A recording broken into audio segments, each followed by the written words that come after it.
Hello everyone, this is Komal Singh, psychologist and mental wellness coach. हम सब अपनी ज़िंदगी की भागदौड़ में कहीं ना कहीं खो से गए हैं। कैसे? Work, family, everything is our priority. But हमने कभी नहीं सोचा कि इसको हम बहुत आराम से भी कर सकते हैं, बहुत चीज़ों को कैजुअली लेकर भी कर सकते हैं। वी ऑलवेज टेक स्ट्रेस और उसके बाद हम अपना काम शुरू करते हैं। So as we all know, currently we are working in sales, marketing, advertising and everything like this, जहाँ पे भागा दौड़ी बहुत ज़्यादा होती है। प्लस ऑफिस के काम काज में वर्क प्रेशर के साथ साथ आपके आई कैन से सीनियर्स का भी प्रेशर है। सो कैसे आप इसको देखते हैं, it's just your thoughts. And कैसे आप इसको दूसरे तरीके से देखना शुरू करें और अपनी चीज़ों को मैनेज करना शुरू करें, आज मैं आपको बताऊंगी। उससे पहले हम देखते हैं कि हम लाइफ में कैसे जीते हैं। सो अभी मैं आपसे शेयर करूंगी दो लोगों की story. Basically it's not a story of those two people, it's the story of everyone in this world. कैसे? So there were two friends, दोनों एक कंपनी में काम करते थे एंड वहाँ से बहुत ज़्यादा परेशान की सीनियर्स बुली करते हैं, we are not achieving our targets, कैसे करें, हम अपनी फैमिली को उतना सब कुछ नहीं दे पा रहे जो हम चाहते हैं या जो हमारी फैमिली चाहती है। तो they decided to go to a sage, एक साधु के पास जाने का उन्होंने निर्णय लिया।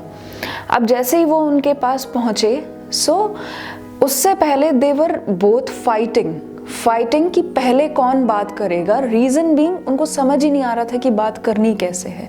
So after a long discussion वो दोनों एक चीज़ पे पहुंचे कि हमारे क्वेश्चंस कहीं ना कहीं कॉमन है। अब दोनों ने डिसाइड किया कि वो एक साथ जाएंगे और एक साथ अपनी बात उन साधु के सामने रखेंगे। नाउ दे बोथ वेंट और उन्होंने उनसे पूछा कि हमारी ज़िंदगी में इतनी परेशानियां क्यों हैं, क्यों हम अपनी ज़िंदगी में आगे नहीं बढ़ पा रहे, क्यों हमारे सीनियर्स हमको बुली करते हैं, क्यों हम अपने फिनेंसेस को अच्छा नहीं कर पा रहे। तो वो जो सेज थे, he was very calm, very light minded. So थोड़ी देर के लिए उन्होंने मेडिटेट करना शुरू किया and they both were looking at him patiently. अब क्या हुआ, आफ्टर सम टाइम वो साधु जो थे उन्होंने सिर्फ 5 वर्ड्स में अपना आंसर दिया। एंड जानते हैं वो क्या था? Only a bowl of rice. ये सुनकर दोनों वहाँ से आ गए and they both were very happy कि we got the answer. Now अब जो पर्सन्स थे उन्होंने आपस में पूछा कि आपने इससे क्या सीखा। सो दे डिसाइडेड कि दिस इज समथिंग लाइक कि हमें अपनी ज़िंदगी में सिर्फ एट द एंड खाना ही तो चाहिए और उसके लिए we are just facing all the problems in our life. Now एक बंदे ने क्या किया, उन्होंने जॉब को इमीडिएट क्विट किया, अपना रेजिग्नेशन लेटर दिया and he went to the countryside. वहाँ जाके उन्होंने फार्मिंग शुरू कर दी and within few years he was the best businessman of the area. उनके जो सीड्स थे, they were best quality seeds, fruits, vegetables, everything was very good. So he was the most known person to the entire area. And the another person after that, after meeting the says, उन्होंने अपनी ही company में 1 by 1 promotions लेने start कर दिए। So can you imagine, 5 words और दोनों की ज़िंदगी चेंज हो गई। वाई? ये अभी आगे देखते हैं। सो आफ्टर सम टाइम दोनों एक साथ फिर से मिले कोइंसिडेंटली। अब उन्होंने एक दूसरे से पूछा कि आपने जॉब स्विच क्यों करी, आई मीन आपने इसको रिज़ाइन क्यों किया। सो ही सेड कि उन्होंने सिर्फ ये बोला था कि ये सिर्फ और सिर्फ हमारे खाने का सवाल है, ये सिर्फ और सिर्फ हमारी लाइफस्टाइल का सवाल है।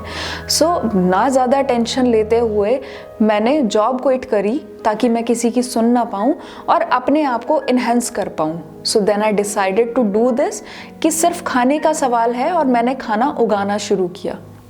सो वहाँ से मेरा लाइफस्टाइल चेंज हुआ, मेरी फैमिली का लाइफस्टाइल चेंज हुआ and I became the biggest businessman in this field. So उन्होंने दूसरे पर्सन से पूछा कि आपने ऐसा क्यों किया कि आप सेम कंपनी में रहे but still you got so many promotions. So he was like कि मुझे ये समझ आया कि ये जो सारी चीज़ें हैं it depends upon my mind only. So अगर मैं बहुत ज़्यादा प्रेशर लेके काम कर रहा हूँ या फिर मैं बहुत ज़्यादा लोगों को अपने अंदर रख रहा हूँ, अपने माइंड में रख रहा हूँ, so it's just I am destroying myself. So मैंने उन सब चीज़ों को अवॉइड करना शुरू किया और जो बाहरी चीज़ें थी उनको बाहर ही रखना शुरू किया। Then I decided not to take it in my mind और मैंने अपने प्रमोशंस लेने शुरू किए। अब दोनों बहुत परेशान फिर से कि उन्होंने आंसर तो सेम दिया था but we took it another way.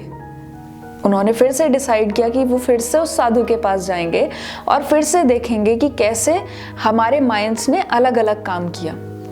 They went there और उन्होंने उनसे फिर से पूछा कि आपने जो हमें बताया था उसका हमने ये निष्कर्ष निकाला, लेकिन दोनों अलग कैसे हुए।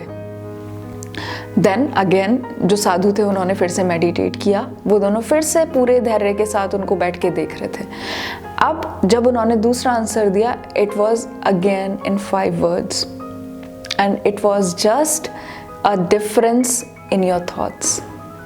सो कैन यू इमेजिन कि 2 अलग अलग पर्सन और दोनों ने अलग अलग काम किए। They were working in the same field but still they decided to do it another way.